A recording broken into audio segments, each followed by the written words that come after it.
Hi everyone, today I'm applying my sociological imagination to something we often treat as biological fact quest. The idea started with the Invisible episode How to Become Batman.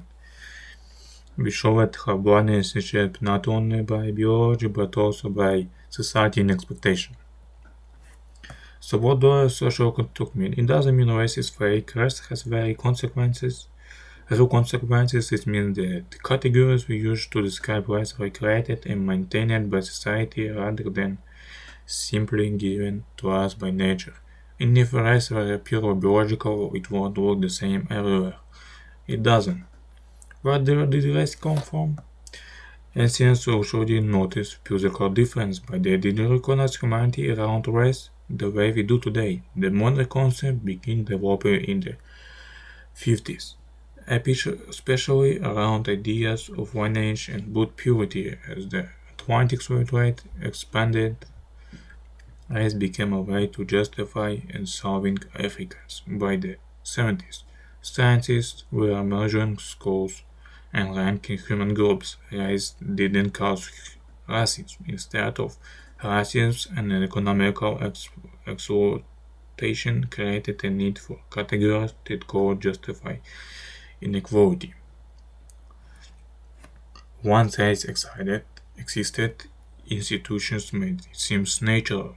Science used things like craniometry and IQ testing to claim that racial differences were biological.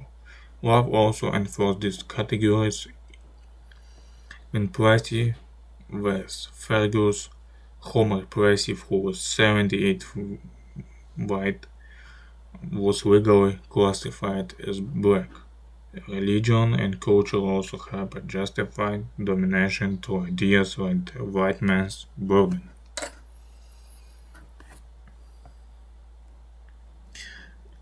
Institutionalization turned these beliefs into system. In 1930s, the federal government graded Americans' neighborhoods from A to D.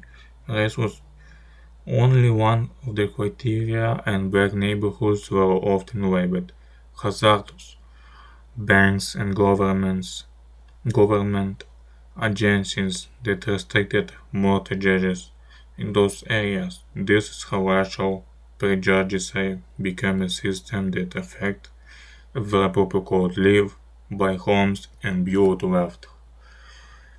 For much of American history, race was treated as fixed biology. The one-drop rule meant any non-African ancestry could classify someone as black.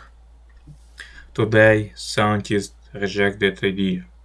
The American Anthropological Association has stated that race has no valid biological basis. Human genetics variation doesn't divide neatly into racial categories. All social categories are much more related than were biology. Another reason race is a social construct is that different societies classified people differently. In the US, the one-drop rule historically emphasized ancestry. In Brazil, racial classification has traditionally been more connected to appearance and skin color, which many different categories, so we have similar histories of slavery and colonization, but different racial systems, same human biology, different racial categories. Rwanda shows how quickly this category can become powerful. Belgium Nazi classifies Hutus, Tutsis, and Twa as biological differences introduced Freud. During the 1994 genocide, those identification cards were used at red box to identify people. A social category can become extremely real when institutions enforce it. Here, why the history still matters. In 2022, median black household wealth was around $45,000, compared with about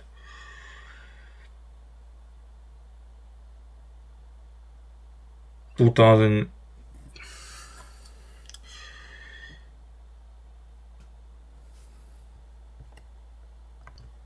comparing to $2,085 for white household. Housing is one of the major reasons become home ownership, and housing values are major sources of wealth the decades, and virtual restriction created inequalities that continue across generations.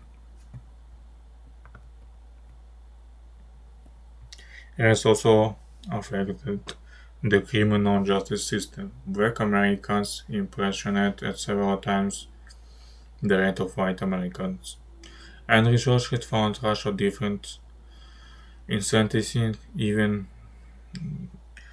when other factors are controlled. So inequality isn't necessarily created by one individual decision.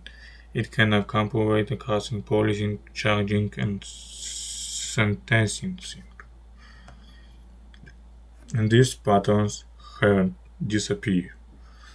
Media still influence how different peoples are portrayed. Even AI can reproduce racial assumptions from the data it learns from. Housing discrimination also continues to show connection to historical leaning, including differences in home values, pollution, and health. This is where the sociological nation become important. A person being forward in the story or having trouble getting the one might seem like an individual experience, but when we zoom out, we see a much larger historical system.